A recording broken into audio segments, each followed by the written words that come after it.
नमस्कार मित्रों, एक प्रश्न रोज का एंथ्रोपोलॉजी डोज का।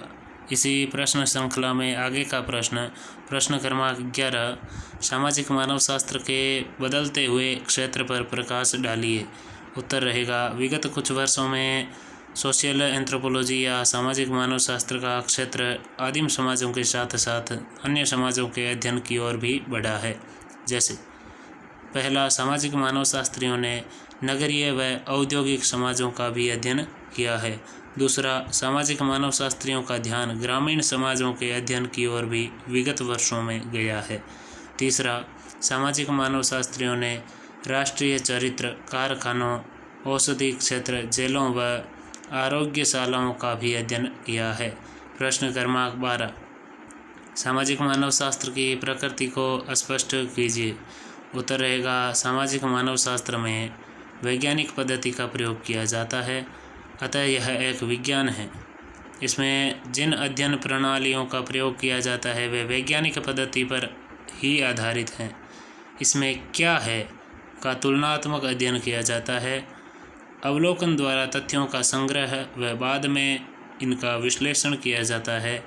कार्य कारण संबंधों के आधार पर घटनाओं की व्याख्या की जाती है एवं कुछ सीमा तक सिद्धांतों का निर्माण किया जाता है।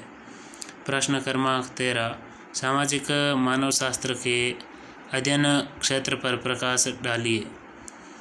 उत्तर रहेगा, इसके अध्ययन क्षेत्र में निम्नलिखित बातें आती है या निम्नलिखित बातें आती है। पहला, सामाजिक मानव शास्त्र सामाजिक व्यवहार का सामान्यतः संस्थागत स्वरूपों में अध्ययन करता है। दूसरा, यह सैद्धांतिक रूप से सभी समाजों का अध्ययन है, किंतु व्यवहार व सुविधा की दृष्टि से यह प्राय आदिम समाजों का ही अध्ययन करता है तथा सभ्य व आधुनिक समाजों से उनकी तुलना करता है। तीसरा, यह विश्व के विभिन्न भागों में फैले लोगों, उनके समाजों व उप समाजों का अध्ययन करता है। प्रश्न क्रमांक 14, आदिम समाजों के अध्ययन के 3 विशिष्ट कारण बताइए। उत्तर रहेगा, पहला, इवांस प्रिचार्ड के अनुसार आदिम समाजों का अध्ययन अंतर्निहित मूल्यों के कारण होता है। दूसरा, मजूमदार व मदान के अनुसार सर्वप्रथम आदिम समाजों का अध्ययन ऐतिहासिक संयोग के आधार पर हुआ था। तीसरा, डार्विन के उद्विकास सिद्धांत की अवधारणा को स्पष्ट करने हेतु मानव शास्त्रियों ने आदिम समाजों के अध्ययन में अधिक रुचि ली। प्रश्न क्रमांक 15, क्या मानव शास्त्र में भविष्यवाणी कर पाना संभव है? स्पष्ट कीजिए।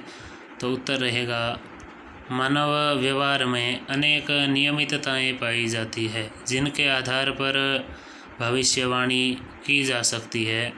मानव शास्त्री अपने शोध व गहन अध्ययनों के आधार पर मानव प्रकृति व मानव संबंधों के बारे में अनेक ऐसे नियमों का पता लगा सके हैं जिनके आधार पर भविष्य के संबंध में विश्वसनीयता के साथ कुछ कहा जा सकता है। अतः सामाजिक मानव शास्त्र में विज्ञान की भांति भविष्यवाणी कर पाना संभव है। आज बस इतना ही। आगे नेक्स्ट वीडियो में हम इसी प्रकार प्रश्न श्रृंखला चलाते रहेंगे। बहुत बहुत धन्यवाद।